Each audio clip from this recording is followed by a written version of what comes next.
Bismillahirrahmanirrahim. Assalamualaikum warahmatullahi taala wabarakatuh.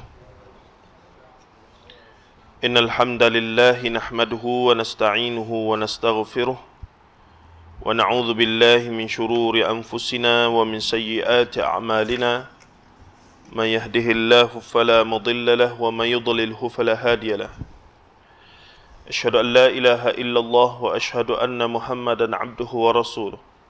Allahumma salli wa sallim wa barik ala Muhammad wa ala alihi wa sahbihi wa man tabi'ahum bi ihsanin ila yaumiddin, amma ba'd. Fa inna asdaqal hadithi kitabullah wa khairal hadi hadi Muhammad sallallahu alaihi wasallam wa syarrul umuri muhdatsatuha wa kullu muhdatsatin bid'ah wa kullu bid'atin dhalalah wa kullu dhalalatin finnar, atau kama qala an-nabiy sallallahu alaihi wasallam, la nabiyya ba'da.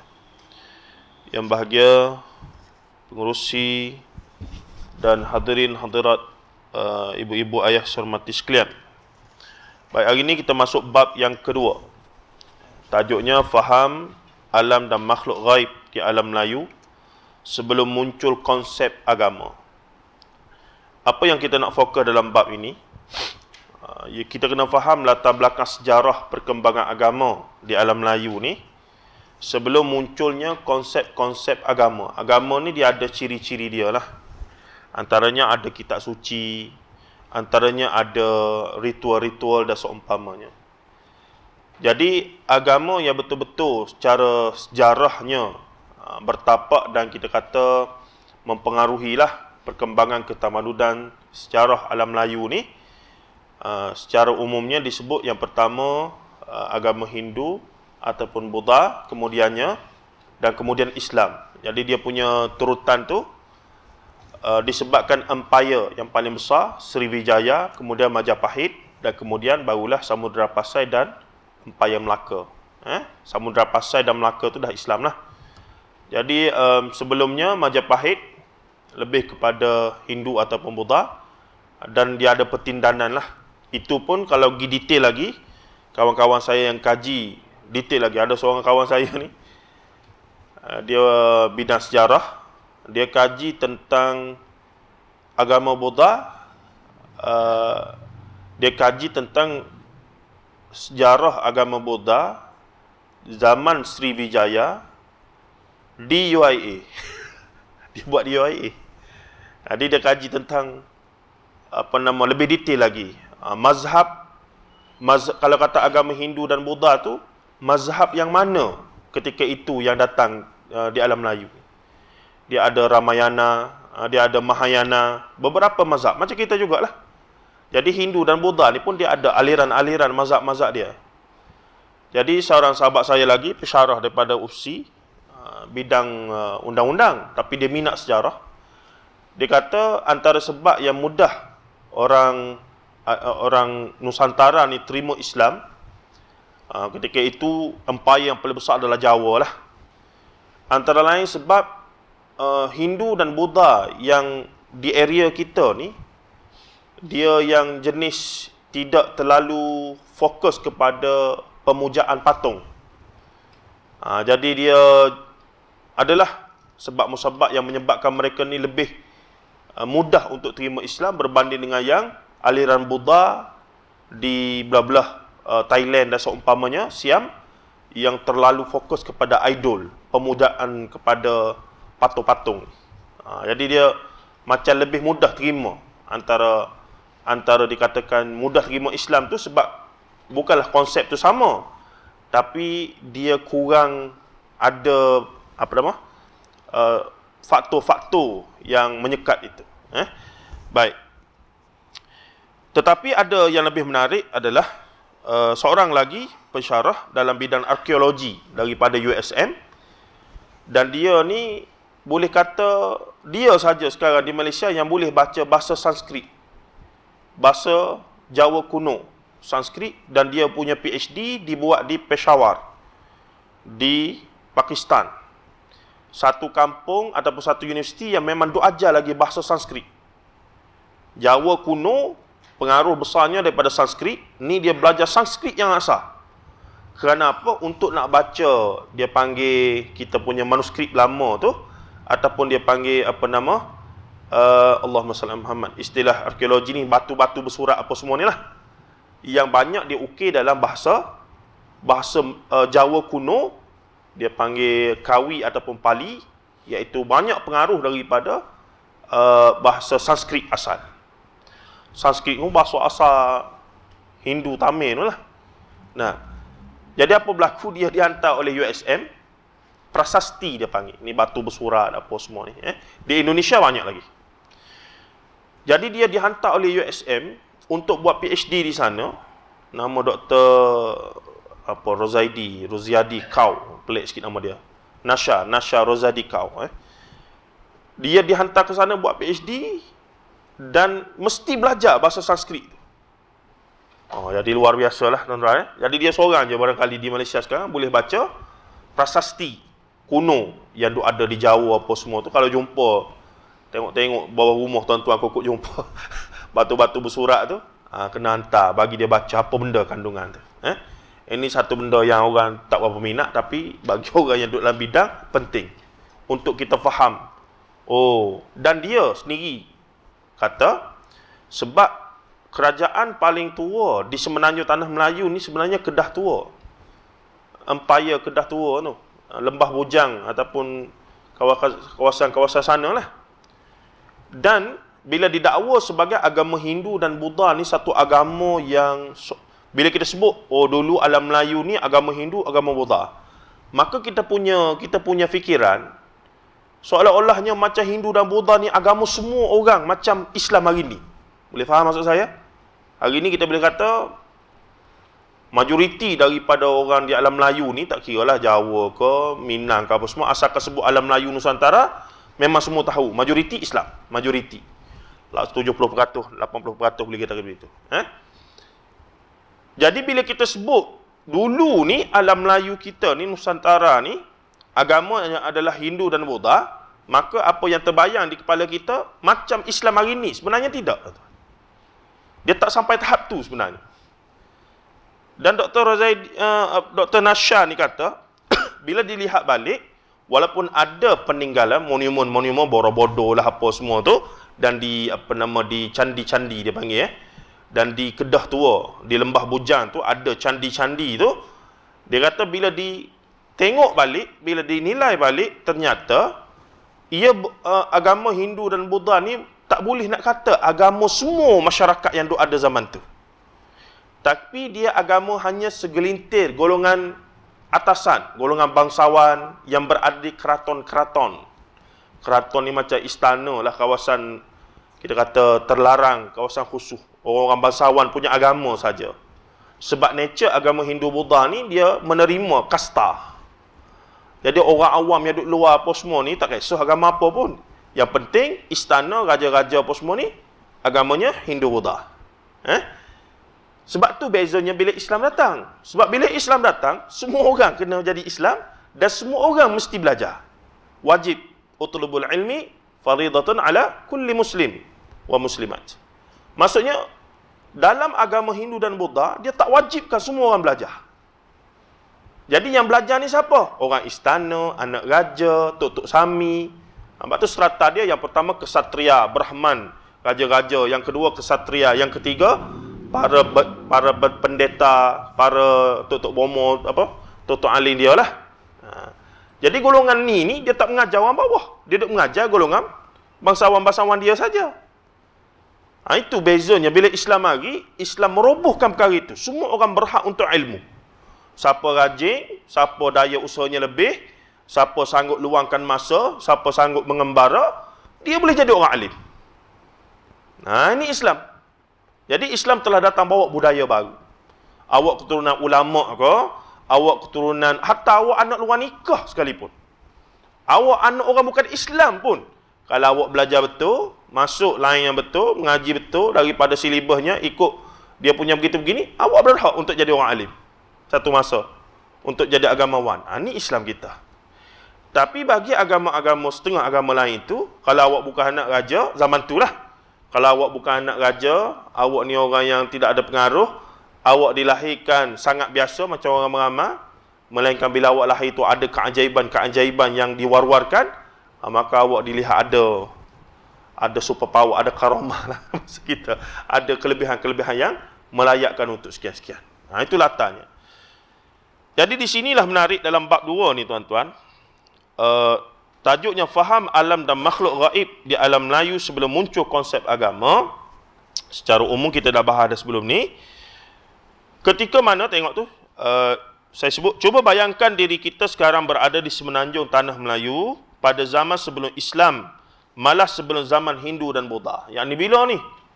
Penuhlah zaman sebelum Masihi lagi. Sebab apa? Kalau tuan-tuan cek internet, internet ni banyak maklumat yang kita boleh cari, maklumat yang sahih. Tapi banyak juga yang mengarut tu. Cuma saya nak tengok timeline. Rasulullah SAW lahir 570 Masihi. Kerajaan Sriwijaya establish, kalau ikut tarikh dia, 30 tahun lebih kurang selepas Rasulullah dilahirkan. Kurang lebih dalam 500 ataupun 610 Masihi, begitu lebih kurang. Boleh cek balik So, saya duk bayang, maksudnya ketika Rasulullah berada di Mekah ni, umur 25 tahun, 30 tahun, sebelum dia dapat jadi Rasul, dia diutus jadi Rasul umur 40 tahun tu, di belah kita sekarang ni, di Kepulauan Alam Melayu ni, yang kata kerajaan Sriwijaya ni baru establish. Sebab tu penting tarikh tu. Kena tengok timeline tarikh. Ni sebut nama ulama' pun tukar, tarikh ulama' ni mati. Contoh Imam Ghazali tak sempat jumpa dengan Imam Syafi'i, dia sedih. Jeng lah tu. Berapa ratus tahun dua tu. Dia ada setengah orang ni, dia bila dia sebut dengan keadaan yang tak sedar, benda-benda begitu. Sebab tu dalam penulisan akademik, kita tulis, bila sebut nama ulama', kita letakkan tarikh mati dia paling tidak. Ada setengah ulama' nama tarikh lahir dia khilaf. Tapi biasa tarikh mati ada. Jika tarikh mati dia tu menjadikan asas untuk kita nilai. Betul ke dakwaan ni kata dua ni jumpa dua ni dan seumpamanya. Macam Ibn Battutah bila dia kata dia pergi ke Syam, dia pergi ke Syria, Syam hari ni Syria, yakni Syam, Syria yakni Syam hari ni Damsyik. Dia kata Ibn Taymiyah rahimahullah sedang khutbah, tiba-tiba Ibn Taymiyah kata Allah turun daripada aras ni macam aku turun daripada tangga ni. Bila cek balik, rupa-rupanya tarikh yang Ibn Battutah sampai di Damsyik ketika itu, Ibn Taymiyah duduk dalam penjara. Jadi macam mana dia? Jadi dakwah itu telah bercanggah. Ini kita penting ni, benda-benda begitu ni. Nampak? Begitu juga dakwaan kalau kita kata yang masyhur, Rabi'atul Adawiyah, wanita sufi, ni golongan sufi suka nak bawa. Yang dikatakan dia ni Hasanul Basri, Al-Imam Hasanul Basri, besar daripada Basrah, Iraq. Imam besar, Imam Zahid, Imam Muhaddis yani. Dikatakan dia ni syok sangat dengan Rabi'atul Adawiyah. Banyak kisah-kisah yang ada dalam internet, buku-buku yang kata Imam Hasan Al-Basri ni syok sangat dengan Rabi'atul Adawiyah ni, sampai macam mana? Sampai sanggup pergi tunggu, duk minta nak kahwin apa semua begini. Bila cek balik, ternyata tarikh lahir Rabi'atul Adawiyah awal beberapa tahun daripada tarikh kewafatan Imam Hasanul Basri. Sebagai contoh, masa Imam Hasan Basri wafat, Rabi'atul Adawiyah baru umur 3 tahun, 4 tahun. Jadi masa mana dia jumpa nak kahwin apa semua ni? Jadi benda-benda begitu tu. Nampak? Inilah ilmu yang ada dalam tradisi keilmuan hadis. Dia pakai naqad, iaitu kritik riwayat. Dia kritik. Tengok balik tarikh mati bila. Pelik ni. Macam mana lagu ni? Macam mana lagu ni? Begitu. Jadi benda-benda itulah yang di alam Melayu kita tak sampai, tuan-tuan. Ilmu tu tak sampai. Tradisi keilmuan hadis tak sampai di alam Melayu. Menyebabkan saya lamalah duk fikir bila kita mengaji di UM, Fadilatul Syekh Dr. Fauzi Rahman, hafizahullah taala. Pencen lah duduk di Taman Koperasi Polis di Batu Keh. Guru kami Nabi Hadis yang mengenalkan kami dengan ulumul hadis apa semua itu gini. Dan dia ni sempat guru dengan Syekh Abdul Fattah Abu Ghuddah. ulama hadis besar daripada Syria, Sufi tapi muhaddis. Syekh Abdul Fattah Beruddah, rahimahullah taala. Dia sempat guru kawan tu. Jadi dia sebut dalam kajian dia, sepanjang dia duduk jadi pensyarah dan selia berapa banyak tesis master PhD tu, akhirnya mereka berkesimpulan bila ramai anak murid dia buat kerja takhrijul hadis daripada teks Jawi. Kitab-kitab Jawi ni, saya mau balik hadis yang ada dalam kitab Jawi ni, sampai satu masa stop. Sebab apa? Hadis yang dikeluarkan daripada kitab-kitab Jawi ni yang palsu, yang terlalu dhaif, hadis-hadis yang sama saja. Hadis-hadis yang sama. Seakan-akan ia datang daripada sumber yang sama. Tetapi sayangnya para sahabat kita yang duk bidang hadis, yang duk takhrij kitab-kitab ni, dia buat nota kaki, dia tak kacau teks asal. Tu kena faham tu. Dia tak kacau teks asal, dia buat nota kaki. Ni hadis sekian-sekian gitu.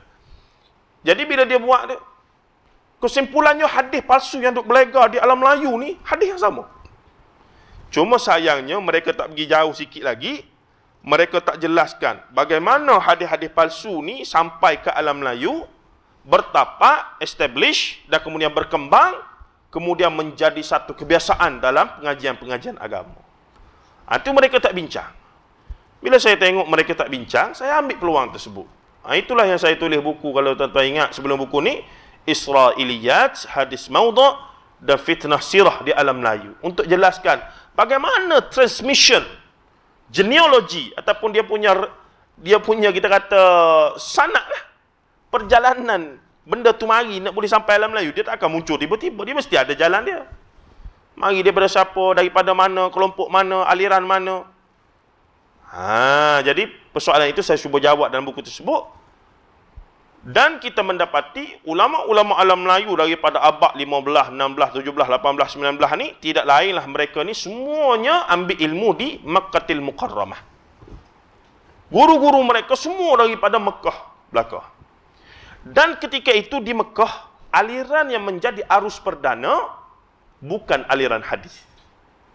Yang jadi arus perdana ketika itu aliran Sufi, aliran tarikat. Kerana pada abad ke-5 Hijrah, perkembangan ilmu hadis menurut Dr. Umar Muhammad Nur dalam tesis dia telah merudum. Ulama-ulama hadis tak ramai dah. Jago-jago hadis yang hebat-hebat tak ramai. Tapi perkembangan dunia ilmu Islam ketika itu dikuasai oleh ulama-ulama daripada aliran Sufi, aliran tarikat. Mari munculnya Ibrahim Al-Qurani. Datang. Pengaruh dia duduk di Mekah. Mari tarikat ni, abad ke-7 kemudian muncul Ibnu Arabi, Al-Akbari, dan kemudian menjadi pengaruh arus perdana. Jadi orientasi ilmu di Mekah ketika itu lebih duk cerita tentang Sufi lah, tentang ni, tentang zikir, tentang tu. Jadi sebab itulah saya duk fikir, kenapa yang ilmu hadis, karya-karya hadis, Sahih Bukhari, Sahih Muslim, Ibni Majah, An-Nasa'i, Abu Daud, Tirmizi, Muwatta, Imam Malik, Musnad Ahmad, Sunan Darimi, tak ada terjemahan dalam bahasa Melayu Jawi. Sedangkan ulama alam Melayu yang boleh bahasa Arab begitu ramai sekali. Bukan itu saja, tafsir Quran pun tak ada. Tafsir lengkap 30 juzuk boleh kira dengan jari. Sedangkan ulama alam Melayu yang boleh bahasa Arab berapa ramai. Sehinggalah abad ke-20 dan ke atas, 1900 dan ke atas, barulah mula banyak. Banyak ni pun terjemahan hadis dan juga tafsir Quran ni selepas berkembang ataupun terkesannya aliran yang dinamakan sebagai kaum muda.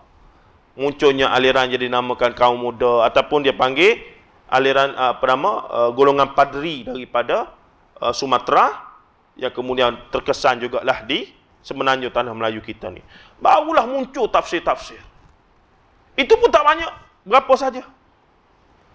Jadi boleh kita bayang tak orientasi keagamaan Islam di alam Melayu daripada abad ke-15 sampailah ke abad 20, 21 kita hari ini. Maksudnya orientasinya bukan benar-benar terfokus kepada untuk bawa umat kepada Al-Quran dan Sunnah Nabi SAW. Orientasinya adalah kitab Jawi dan guru kami. Dia kitab Jawi dan guru kami. Itu. Jadi itulah latar belakang pemikiran. Jadi no wonder lah tuan-tuan. Benda-benda yang kita sebut kitab-kitab sihir sekalipun yang diterjemah dianggap sebagai kitab ilmu. Sebab ada nama ilmu hikmah. Nah, kitab-kitab jampi, serapah apa semua itulah. Tajul Urusnya, kitab apa lagi? Syamsul Ma'arif Al-Kubra apa. Tu kitab-kitab sihir belakang tu. Kitab jampi, serapah. Tapi setelah diterjemah, disebabkan dia tulisan Jawi, dan yang boleh baca tulisan Jawi ni pula ulama-ulama saja masa tu, orang mengaji Tok Lebah. Orang kampung majoriti zaman dulu adalah illiterate lah, buta huruf, hanya dapat maklumat daripada tok guru ustaz mereka, Tok Lebah mereka. Maka dianggaplah segala apa yang ada tulisan Jawi itu sebagai sakral. Sakral ni apa? Sakral ni apa? Suci. Macam Quran belaka. Itu latar dia. Tutup nenek moyang kita dulu tu. Jadi saya duk fikir Islam versi apa yang sampai alam Melayu ni? Yang sampai hadis pun jadi macam tak tahu apa ni. Bila cek-cek balik, oh itulah dia punya, kita kata, jalur perjalanan tu. Sehinggalah mutaakhir ni bila ustaz-ustaz kita mula bercakap tentang hadis Sahih Bukhari, dia macam culture shock lah tuan. Kita masih di era culture shock ni. Majoriti tak boleh terima, termasuk ustaz-ustaz sendiri pun. Oh, tak ngaji Sahih Bukhari apa semua ni tinggi-tinggi. Tengok. Saya sebut, tadabbur Quran berapa hari baru kita jumpa. Istilah tadabbur berapa hari ni baru kita jumpa. Nasib baik sepak juga. Kalau tak ada Ustaz Amran, tak ada ustaz-ustaz kita yang lain. Nah, apa benda tak tahu tu. Jauhnya kaedah orientasi pendekatan pengajian ilmu agama Islam kita ni daripada dua sumber tu, iaitu qala Allah wa qala Rasulullah sallallahu alaihi wasallam. Jadi jangan peliklah kalau kita hadapi masyarakat yang macam hari ni. Hampir 1000 tahun benda tu. Tiba-tiba kita mari dakwah 2-3 hari, 2-3 bulan, kita nak suruh berubah. Tak boleh, tak boleh. Benda kita buat ni barangkali kesan dia 500,000 tahun lagi. Tapi kena mulalah. Katakan nak duduk diam tengok ya. Tak apalah nak macam mana. Tak boleh. Kena buat kerja kita akan ditanya oleh Allah.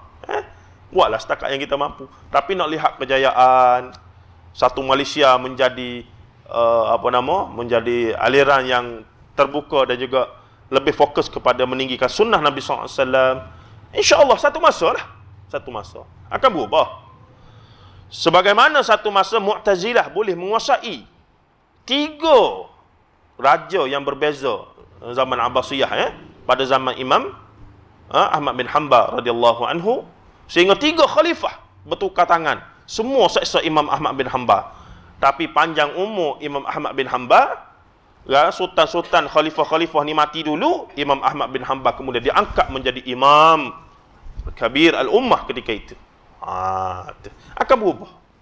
Masalah sama ada kita sempat atau sempat, itu bukan urusan kita. Tapi insya-Allah dengan apa yang duk buat, kita duk tinggal bahan dalam online, internet, saya duk tulis buku dengan kawan-kawan apa semua ni, persediaan untuk era itu tiba. Dan saya sebut dah baru ni secara terus-terusan, bila era itu tiba, agak-agak yang duk jadi arus perdana hari ni boleh cari makan lagi ke? Itu je isunya. Siapa lagi nak jemput mereka? Duk main mengarut kursi kodai tu. Tak ada orang nak dengar dah mereka tu. Bila mana arus perdana, waliul amri pun dah faham benda tu, tunggu masa tuan-tuan. Tunggu masa. Era akan berubah. Yang orang lama, yang tua-tua tu, dia akan pergilah semuanya. Sama ada dia pencen, sama ada dia mati. Jadi dia akan ganti yang muda-muda yang sekarang ni tak boleh buat apa. Sebab apa? Sebab yalah. Tapi bila sampai satu masa nanti, insya-Allah akan berubah. Baik.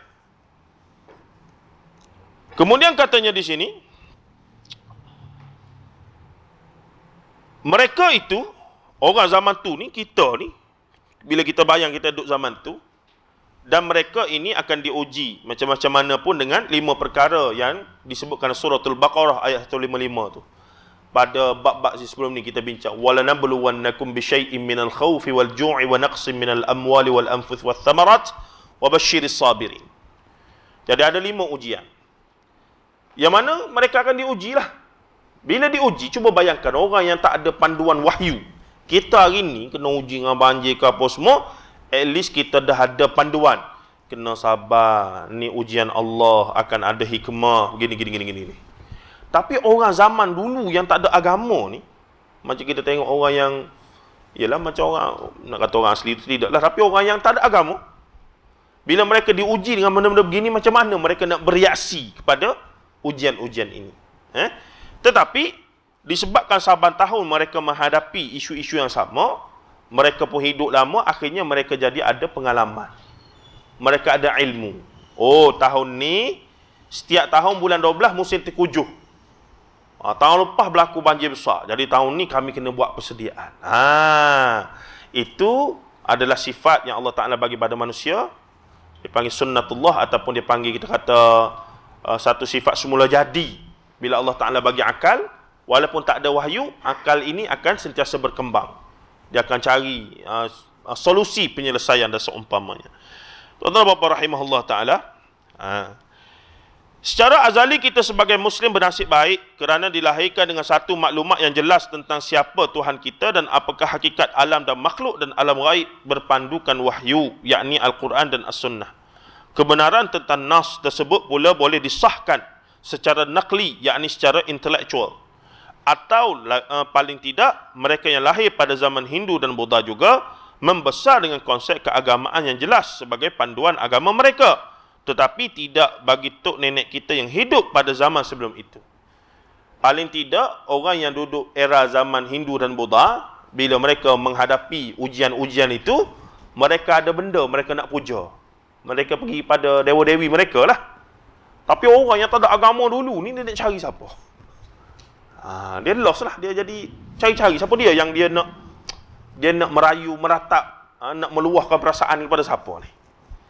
Zaman Hindu dan Buddha, dia dah mula ada kepada Buddha lah, kepada dia punya Hindu Buddha. Dan of course selepas zaman Islam, kita menyeru kepada Allah, berdoa begitu begini dan seumpamanya. Baik, justru apa yang berlaku? Bagaimana golongan pagan? Pagan ni yang tak ada agama lah ya. Ini berhadapan dengan ujian-ujian yang silih berganti pada zaman tiada kelengkapan canggih itu. Ini yang menjadi pemusatan perbincangan dalam karya ini. Secara semula jadi, Allah SWT menciptakan manusia mempunyai roh dan akal. Roh, akal. Semua tanyalah, orang Islam ke, orang bukan Islam ke, semua akan kata, ya, manusia ada mind, ada brain, mind, walaupun dibincangkan tentang perkara itu. Dan yang kedua, ada soul, ada roh. Semua terima begitu. Dan kedua-dua anugerah tersebut, dengan kedua-dua anugerah tersebut, manusia akan belajar dan berkembang. Selagi mana ada roh, maksudnya ada nyawa, hidup, dia akan sentiasa berkembang. Dan selagi akal dia waras, dia akan sentiasa belajar benda baru semua hari-hari. Melainkan dia tak nak guna akal dia lah. Setiap kali ujian yang sama menimpa mereka, mereka akan tertanya-tanya, apakah sebenarnya yang berlaku? Kenapa ini semua berlaku? Bagaimana ia boleh berlaku? Walaupun dia tak ada agama, dia tak ngaji sekolah, tapi hari-hari dia duduk tengok benda yang sama. Akhirnya dia duduk fikirlah, kenapa banyak? Akan timbul persoalan tersebut. Dan pelbagai lagi persoalan yang mungkin, yang kemudian mereka akan jumpa jawapan, atau paling tidak mereka akan mencipta suatu jawapan berasaskan sangkaan hasil pengalaman dan penakkulan akal mereka.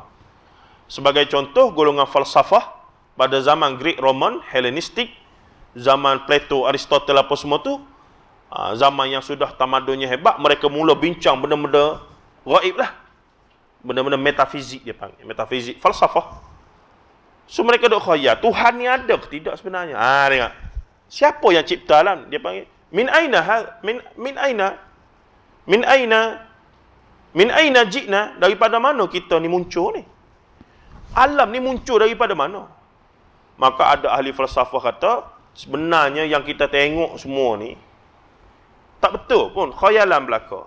Benda lah kepala otak kita je belaka. Wa fil haqiqah, yang di luar ni semua khayalan. Benda yang duduklah kepala kita. Dia macam-macam lah spekulit. Yang ni pandai-pandai lah bagi pandangnya. Yang ni kata begini, yang ni kata. Jadi antara soalannya apa dia? Min aina ji'na, daripada mana kita mari? Asal usul alam ni daripada mana ni? Ada yang cipta. Yang cipta tu siapa? Tuhan ke? Siapa Tuhan? Tengok. Soalan. Mereka tak ada panduan wahyu, mereka ada akal. Tapi masa tu akal mereka cerdas dah. Mereka dah mula nak cari jawapan. Limadza ji'na? Kenapa kita diwujudkan? Takkan saja-saja. Takkan hidup, batu mati, habis. Ini soalan-soalan falasifah yang kita tak perlu belajar pun sebagai orang beriman. Tapi kalau kita ada maklumat, ia boleh jadi senjata untuk kita berbahas, bukan berbahas lah, kita bermuzakarah dengan orang bukan Islam, dan akhirnya mungkin dia akan terbuka hati untuk fikir lagi. Contoh, kita jumpa kawan-kawan yang bukan Islam. Bila kita jumpa kawan-kawan kita zaman sekolah dulu ada lah, mungkin saya tahu semua ni, mungkin ada sekolah Inggeris ke dulu apa semua, masa duduk universiti luar negara, kita ada kawan-kawan bukan Islam yang kita baik. Mungkin kadang-kadang kita boleh tanya dia, Chong, engkau rasa alam semesta ni jadikan sendiri ke? Ikhlas aku tanya kau. Engkau rasa alam ni lah, dunia ni, matahari, bintang, soal, jadikan sendiri gitu? Kita tunggu jawapan dia. Dia mungkin kata, Tuhan lah yang buat. Mungkin dia kata begitu. Mungkin dia kata Tuhan lah yang buat. Tuhan mana engkau? Tuhan pun tak ada. Sebab kalau Cina betul, Tionghoa tu dia sembah roh nenek moyang dia, mana ada Tuhan. Dia ada dewa. Kita tanya dia, cuba fikir betul-betul, takkan jadi dengan sendiri. Mesti ada yang menciptakan. Dan nak cipta benda yang kompleks alam ni, takkanlah satu entiti yang biasa-biasa. Cuba kau fikir. Cuba cari jawapan. Siapa sebenarnya? Mungkin masa tu perbualannya setakat tu saja. Lama lepas tu kita pun tinggal, dia dah tak lost contact macam mana, tiba-tiba jumpa. Bagi salam. Assalamualaikum. Uish, terkejut kita. Apa hal pula? Cina ni bagi salam ni, contoh Salam, lama tak jumpa ni. Dia kata, aku convert Islam dah. Contohlah situasi Oi, tak tahu pun gini. Yalah. Lepas tu kita tanya, macam mana boleh masuk Islam ni? Pasal engkau lah dulu. Apa pasal aku pula? Yelah dulu engkau suruh aku fikir, siapa yang cipta alam ni? Aku punya tak boleh tidur. Aku duk fikir dah tu berpuluh tahun. Aku baca buku, buat perbandingan semua agama ni. Kesimpulannya Islam balik. Wallahu a'lam. Jadi itu sikit sebanyak pentingnya kita terdedah sedikit, bukan suruh belajar, bukan suruh jadi ahli lebih dari falsafah. Tapi sedikit sebanyak kita tahu benda-benda yang menjadi kecelaruan dalam falsafah yang kita kata ambil manfaat untuk kita datang ke kebenaran Quran dan sunnah Nabi SAW. Jadi ada 3 soalan besar. Min aina ji'na, limadza ji'na, ila ainal masir. Min aina ji'na, daripada mana alam ni wujud? Maka mereka spekulit. Alam ni sebenarnya ada 7. Dia punya maratib, dia punya tingkatan kewujudan. Masa peringkat awal ni, alam ini kosong, tak ada apa. Kosong belaka. Maka muncul satu titik permulaan. Dia pandai-pandai lah. Yang ni bagi begini, yang ni bagi begini. Sampai kan ada pandangan kata, masa tu, dia panggil ayanu thabitah. Ini konsep falsafah ni. Yang dah ada dalam zaman Plato, zaman Greco-Roma lama, yang kemudian dikonvert jadi, yang akhirnya menyebabkan Kristian mempertuhankan Jesus Christ, dan akhirnya cuba dimasukkan dalam Islam melalui konsep-konsep yang dinamakan Nur Muhammad, martabat 7 apa semua. Barang sama je semua ni. Sebab tu penting kita, sebahagian daripada asatizah, belajar falsafah Greco-Roma yang betul tu. Sebab apa? Nak cerita ni sesak ni. Ni sebiji dengan Nur Muhammad yang orang duk pegang ni. Sebiji. Yang Jesus Christ dituhankan tu kerana konsep-konsep ni lah. Saya nak cerita pun dia kompleks. Saya pun cuba duk faham, duk baca lah ni. Saya kata patutlah Kita duk pening, kenapa ya orang Melayu duk junjung sangat ni Nur Muhammad martabat 7 ni? Benda tak ada lah Quran hadis belaka ni. Mari daripada mana ni? Baca, dengar perbahasan, baca hari-hari duduk dengan profesor bidang akidah falsafah di UIA tu. 3 tahun saya duduk dengan dia, tanya-tanya. Baru sikit-sikit, Allah, patut. Akidah tauhid akan dimusuhi oleh semua pemikiran dan juga falsafah-falsafah. Mereka sentiasa duk cari jalan macam mana nak menyebabkan golongan yang monotis, mentauhidkan Allah ni, supaya akhirnya menjadi syirik pada Allah. Kerja iblis, tuan-tuan, laknatullah. Hebat. Dia tak pergi cara sembah patung, dia mari cara falsafah. Gini konsep ni, alam ini terbahagi kepada 7. Dataran pertama, Tuhan pun tak kenal diri dia siapa. La haula wala quwwata illa billah. Ni akidah apa ni? Dataran pertama, the first. Jadi Tuhan memerlukan makhluk untuk bagi tahu dia tu Tuhan. Maka muncul konsep al-aqlul awal dia panggil. The first intellect, logos. Dalam Kristian, dalam Bible dia panggil words. Tuhan ni cipta the word, perkataan dia, logos dalam bahasa. Dia cipta satu macam jelmaan diri dia untuk bagi tahu dia tu Tuhan. Apa benda ni? Jadi pada dataran awal, mula-mula alam ini sebelum berlaku, Tuhan pun tak tahu diri dia Tuhan. La haula wala quwwata illa billah. Dan itu diulang, dilapik, diletakkan dalam bahasa al-aqlul awal. Bunyi sedap lah. Ayanu thabitah, maratibul wujud. Bunyi arak. Kita bunyi arak selesai masalah. Sama tarah Al-Quran dengan hadis tu masalah tu. Rupa-rupanya konsep-konsep itu diterjemah daripada falasifah. Ni duduk dia. Jadi secara tidak langsung dalam-dalam duk tauhid pada Allah, duk mengaji sifat 20, punyalah duduk bertarikat, duk berzikir huha-huha tu, tak sedar duk beriman dengan gapo sebenarnya ni. Kita tanya Nur Muhammad ni akidah ke tidak? Bukan isu akidah. Patutnya pertahan macam usul akidah ni. Macam 2 kalimah syahadah ni lagu mana? Yalah, para ulama kita terima belakang. Ulama-ulama kita ambil daripada siapa? Zauqi, Irfan, Ladunni. Apa lagi istilah? Macam-macam istilah. Untuk menunjukkan sampai satu tahap ulama-ulama ni dia boleh akhirnya lebih hebat daripada para nabi dan rasul. Direct ambil ilmu dengan Allah Ta'ala. Setara nabi-nabi ni pun kena melalui Jibril alaihi salam. Tapi wali-wali Allah ni boleh direct. Apa bukti? Khadir alaihi salam. Dia pakai kisah Khadir. Nabi Khadir kan direct boleh ilmu pada Allah. Ladunni, min ladun. Tu direct tu. Begini. Bila tengok balik ni semua tak mari pada Quran Sunnah ni. Tak ada sumber daripada Quran Sunnah. Semok balik, Profesor Abdul Fattah Harun Ibrahim rahimahullah ta'ala baru meninggal tahun lepas baru meninggal. Dia sebut lama dah dalam kitab-kitab dia, tapi benda ni kalau orang tak mengaji dari awal tentang falsafah, memang tak faham. Dan masalah ustaz-ustaz kita, mereka tak mengaji langsung. Jadi nak lawan pun tak boleh, nak kata sesak pun tak kena, nak faham kata benda tu salah pun tak erti. Selalu. Jadi bila muncul beberapa orang yang dapat mudahkan benda tu dalam bahasa kita, kita terima kasih ya. Dan saya ingat antara orang yang boleh faham benda ni dengan mendalam dan baik adalah Ustaz Aziz Sobri kita tu. Cuma dia pula tidak terlalu dikenali dan diterima. Jadi tak apalah.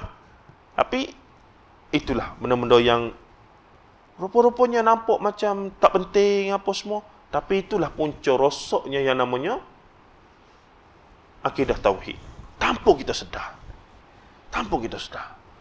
Kemuncak dia apa dia? Nabi Muhammad tu adalah Allah, Allah Nabi Muhammad. Sudah. Itu kemuncak tu. Muhammad yang sebenar ni siapa? Yang Muhammad, Nabi Muhammad tu tak apalah, ni Muhammad ni. Muhammad yang nur ni, yang Muhammad ni. Yang Muhammad yang kepala dia mim, ha, mim. Apa benda ni? Nabi Muhammad, Muhammad yang tidak ada kemaluan. Ha? Ni, duk cakap dalam YouTube belakang ni. Apa punca ni? Nur Muhammad, martabat 7, dengan wahdatul wujud. Ni. 3 serangkai ni. Tu kesan dia. Munculnya mereka-mereka yang duduk dakwa inilah ilmu ma'rifat, hakikat, ilmu apa benda dia tak tahu tu. Tu. Sampai kesimpulan, kita ni siapa? Kita ni adalah kita ni siapa kita ni? Cuba renung betul-betul. Kita ni siapa? Man arafa nafsahu faqad arafa rabbah. Siapa kenal diri, kenallah Tuhan. Al-hadis. Mari mana ada? Al-hadis dia tahu, al-hadis belakang. Jadi siapa yang tak kenal diri dia, maka tak kenal Tuhan. Maka bila tak kenal Tuhan, nak semayang pada siapa? Duk semayang tak kenal Tuhan ni, semayang kepada siapa? Patut tak semayang? Gitu lah. Bagus juga. Lepas tu bila kenal diri, rupa-rupanya, hakikatnya bila kenal diri, rupanya diri kita ni, daripada roh ni, asal puncanya diciptakan kerana Nur Muhammad, kerana Nur Muhammad ni alam ini diciptakan. Nur Muhammad tu pula daripada siapa? Daripada zat Allah, yakni gigi-gigi, kita ni sebenarnya. Semayang buat apa lagi? Pakai dok lah. Pakai dok relax, tak apa, serupa. Kita, tak mau ya. Asas sana belakang. Banyak kedai kopi ni. Masjid Surah kurang sikit, kedai kopi banyak lagu ni. Nah. Jadi menarik nampak macam tak penting apa semua, tapi benda tu bila dirungkai satu persatu, ternyata tuan-tuan saya nak tegaskan juga, walaupun mungkin ada asatizah kita tak setuju, ini peribadi saya punya kajian ya. Saya menelitilah, tanya sahabat-sahabat yang ngaji kitab-kitab Jawi, akidah Jawi, sifat 20. Aliran Asy'ariyah ya. Kita tanya, dalam kitab Asy'ariyah ni ada ke Nur Muhammad, martabat 7, wahdatul wujud, ada ke? Yang betul-betul mengaji kitab akidah Asy'ariyah sifat 20 akan kata tak ada. Bahkan ulama-ulama Asy'ariyah semua lawan benda tu. Saya kata, kenapa yang di alam Melayu ni nampak duk sekali? Ngaji sifat 20 mesti akan sokong dan dokong yang namanya Nur Muhammad, martabat 7 apa semua ni. Bahkan mereka bermati-matian ni. Kata pelik. Kita tanya guru-guru kita yang mengaji Asy'ariyah, pure Asy'ariyah ni, original ni, tak ada. Sebut kitab Ummul Barahinnya, kitab apa lagi? Jauharatul Tauhidnya ni, kitab-kitab besar Asy'ariyah, sifat 20 ni. Tak ada, tuan-tuan. Jadi mari mana ni Nur Muhammad? Rupa-rupanya mari daripada yang dinamakan sebagai Sufi falsafi. Dia Sufi falsafi, falasifah. Campur pula dengan batiniyah yang mari daripada Jawa asal. Dengan kitab-kitab dia Gotoloco lah apa semua ni. Itu cerita lain. Bergabung dua tu, jadilah aliran dia panggil Sufi falsafi wujudi di tanah Melayu kita ni. Mari daripada luar, tasawuf falsafi tarikat apa semua ni yang melampau. Mari daripada dalam kita ni, hasil campuran asal usul orang Jawa dulu ni, dia panggil kejawen. Amalan-amalan batiniah, kebatinan orang Jawa lama. Akhirnya bercampur dua ni, dia jadi falsafi wujudi. Inilah yang dibahaskan oleh Profesor Dr. Abdul Fattah Harun Ibrahim. Buat sekian lama, tapi orang tak boleh faham zaman tu, tuan-tuan. Dia berseorangan. Sebab apa? Sebab dia boleh faham benda tu sebab apa? Sebab dia ngaji pure falsafah. Dia ada Doctor of Divinity. Apa dia Doctor of Divinity? Doktor dalam bidang divinity ni, falsafah Christianity. Ni. Sebab tu dia boleh tahu. Ni ngaruk ni. Yang duk ada dalam kitab Jawi sifat 20 ni, sebiji dengan adanya Kristian. Tu. Kita kekurangan tokoh yang macam itu. Kerana setengah asatizah kita berpendapat tak ada guna lah belajar ilmu-ilmu lagu tu. Baca Quran betul-betul lagi ni, betul lah juga. Baca Fatihah betul-betul nak belajar falsafah tu. Jam lah, tuan-tuan. Tapi Profesor Dr. Abdul Fattah Harun ni, perjalanan dia Mula-mula dia masuk pondok, ayah dia hantar pondok Pasir Mah. Kemudian keluar, masuk pondok Pasir Madrasah Al-Falahiyah di Pasir Bekan. Duduk tak berapa lama situ, ayah dia ambil keluar, kemudian dia duduk di pondok Bunut Payung. Tok guru situ anak murid kepada Tok Kenali. 5 tahun. Jadi segala asas pengajian kitab pondok, nahwu, soroh, apa semua selesai belakang dah. Daripada situ, dia pun tumpang kereta pergi ke mana? Singapura. Masa tu nak pergi kerja, tumpang pergi duduk Singapura. Duduk Singapura tak bawa apa-apa ni. Masa itulah dia jumpa dengan Dr. Burhanuddin Hilmi, jumpa dengan Profesor Dr. Ahmad Ibrahim yang buat kuliah undang-undang apa semua tu. Jumpa dengan, berkawan dengan Natrah, dia kata, sebut dalam, jumpa dengan ramai tokoh tu. Tapi dia pergi dengan dah ada pengetahuan ilmu agama yang agak bagus, 5 tahun, 7-8 tahun duduk pondok ni. Dan dia sentiasa duduk di masjid. Dia duduk masjid, dia baca Quran, orang pun tengok. Sampai satu masa, dia ditawarkan untuk masuk ke Madrasah Al-Junaid. Antara madrasah yang sampai tua, sampai sekarang ada, yang mana memang orang Arab yang datang duduk Singapura masa tu buka sekolah tu, Madrasah Bahasa Arab. Tapi disebabkan dia ni dah mahir, nahwu, sorah apa semua selesai dah, dia terus masuk ke darjah ataupun tahap 5. Duduk 2 tahun situ, habis pengajian. Habis pengajian situ, dia pun duduk lagi khidmat apa semua begitu begini, dia baik dengan jemaah tabligh. Jemaah tabligh pun ajak dia pergi India, keluar. Dia pun tak ada kerja apa begitu begini, ikutlah follow. Dia pun ikutlah pergi ke India. Dah sampai India, tapi dia ni bukan orang tabligh. Dah orang ajak dia pergi. Sampai sana, entah macam mana dia cuba untuk masuk macam imtihan qabul, dia panggil peperiksaan kemasukan ke Nahdlatul Ulama di Lucknow. Duduk situ dapat masuk. Dia pun duduk situ.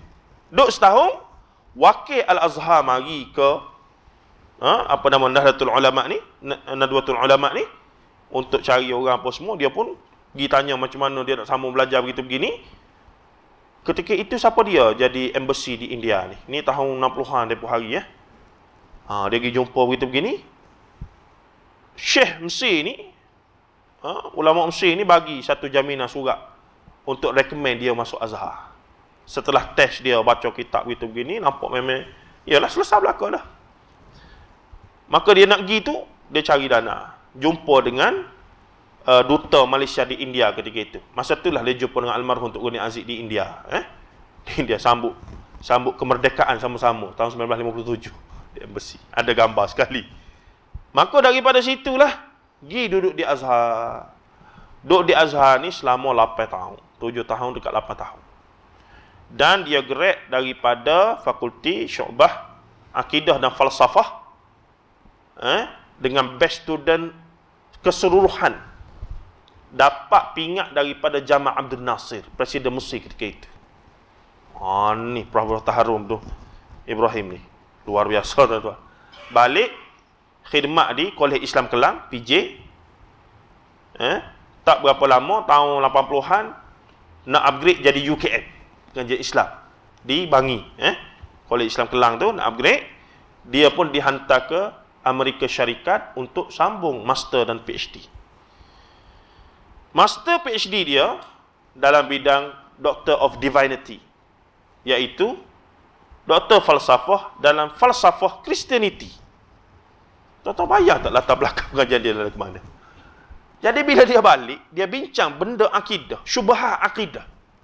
Dia cerita, ni benda falsafah, yoga, ini benda Hindu.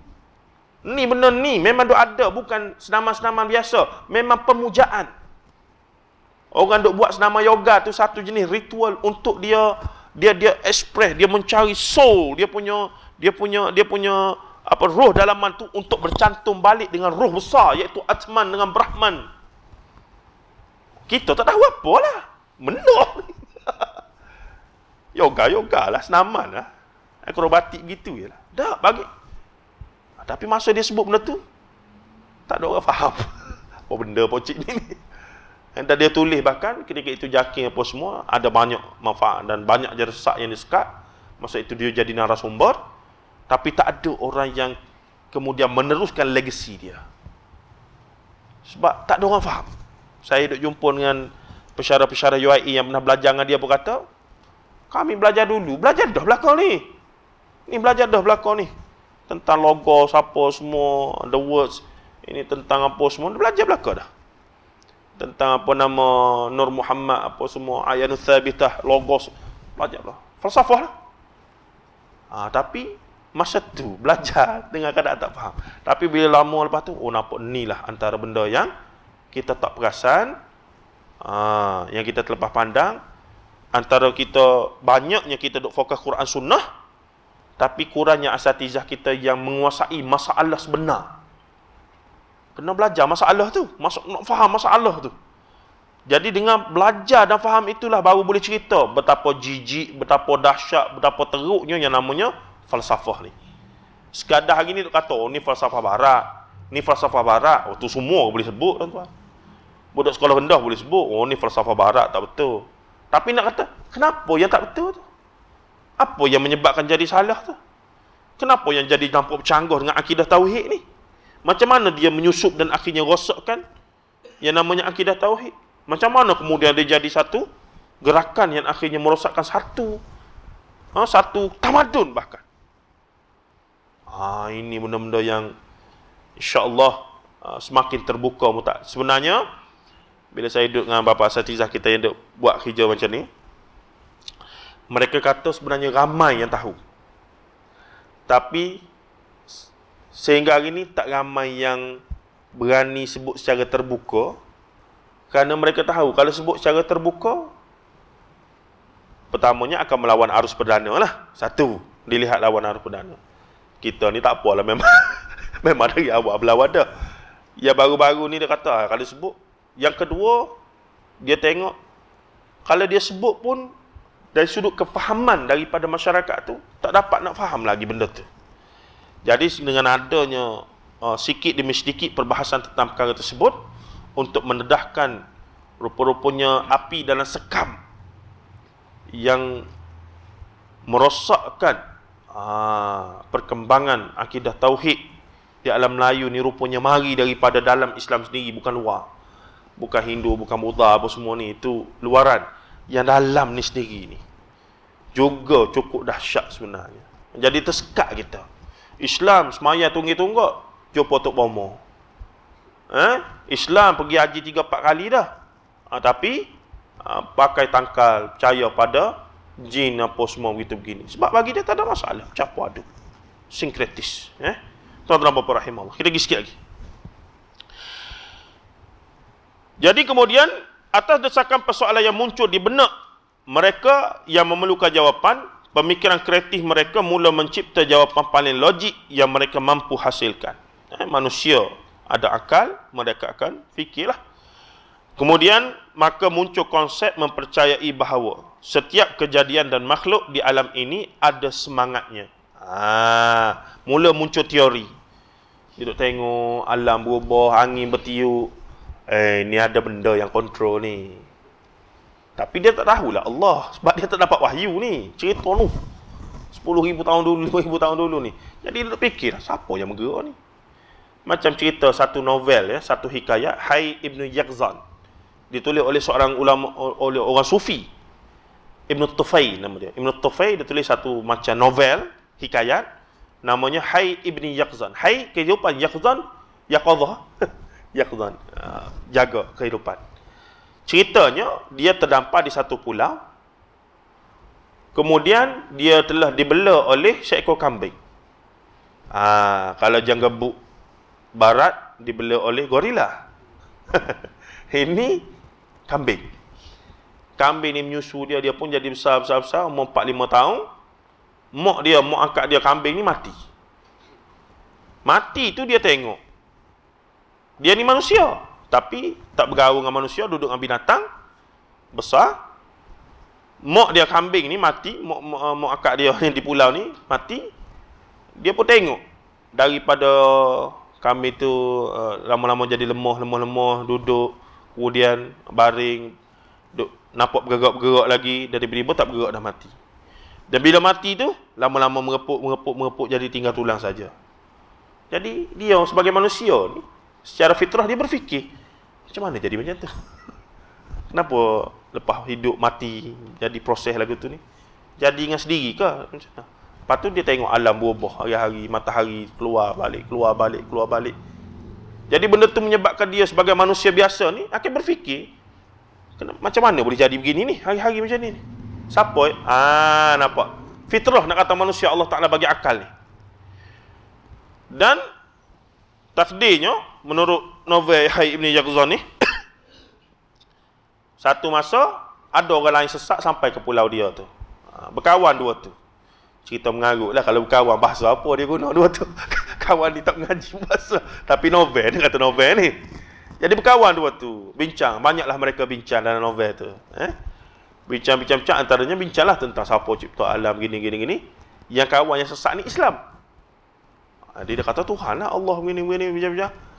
Jadi kawan ni kata, kalau kita boleh keluar daripada sini, aku akan bawa kau daripada pulau ni. Jadi takdirnya, adalah orang yang menyelamat, mereka pun bebas. Hai ni pun ikut sekali. Dan Hai ni bila masuk ke dalam masyarakat yang bertamadun dah apa semua, dia mula cari kebenaran lah. Dia mula cari siapa pencipta sebenar, siapakah the creator of the universe, apa semua. Jadi bila dia cari tu, dia pergi kepada agama Kristian, dia pergi kepada agama Yahudi, dia pergi. Dan ringkas ceritanya, bila dia pergi kepada agama Islam, baru dia jumpa jawapan, dan masuklah dia Islam. Cerita tu. Tapi nak katanya, akal tu berfungsi.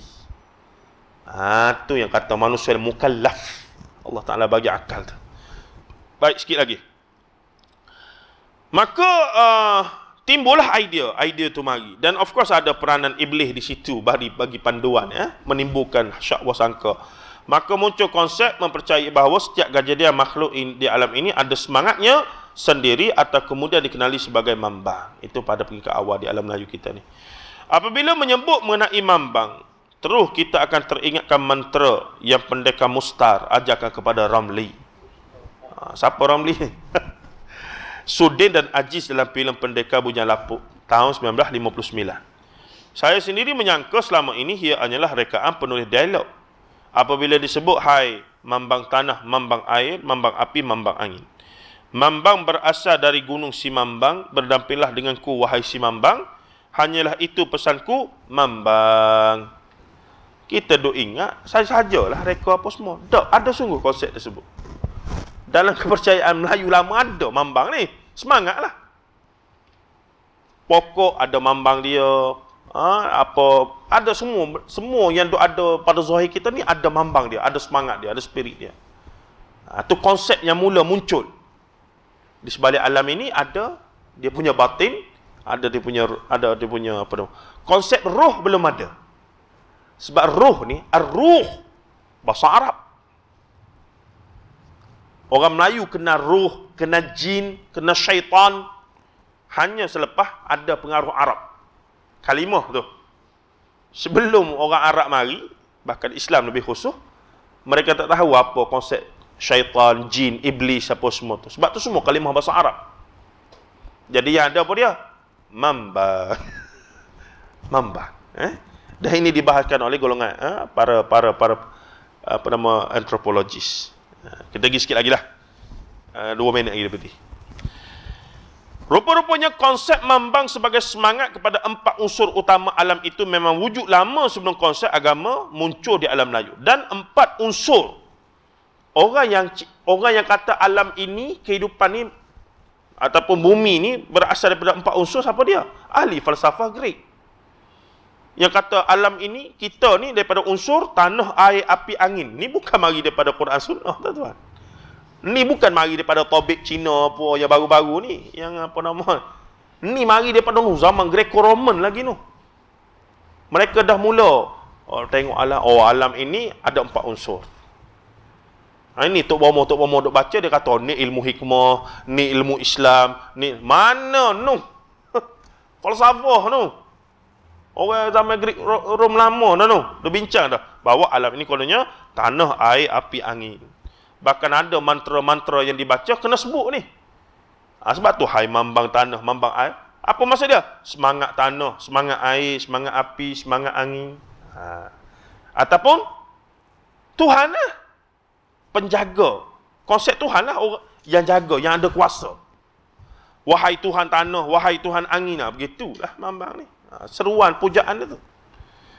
Baik, katanya lagi di akhir ni, lebih luas daripada itu orang Melayu ataupun proto Melayu. Masuk proto Melayu ni Melayu asli yang asal, yang original, yang macam orang asli tu.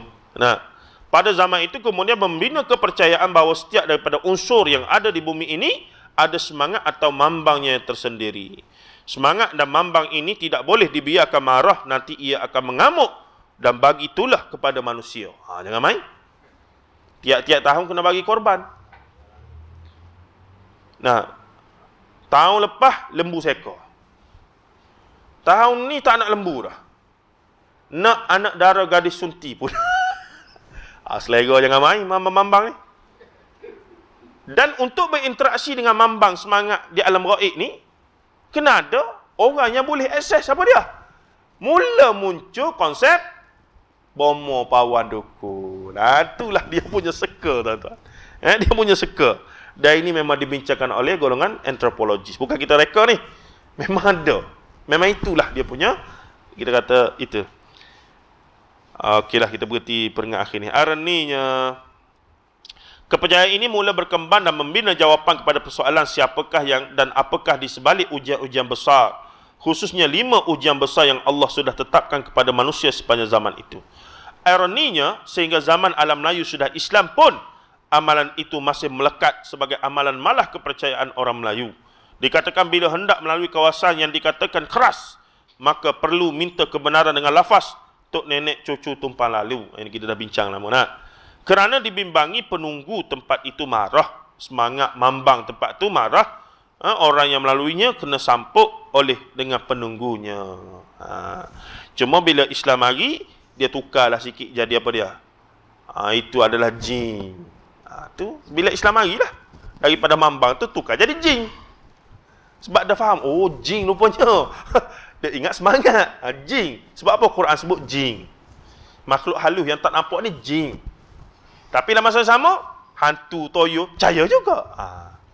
Cuma yang baik sikit dia kata, ya, memanglah kita sebut hantu, raya apa semua itu gini. Tapi hakikatnya kami tahu tu jin belaka. Okeylah tu. Bolehlah. Ada, bolehlah. Wallahualam. Kita berhenti situ. Ada soalan ke? Moleknya tiada macam biasa. Tidak, panjang pula. Barang?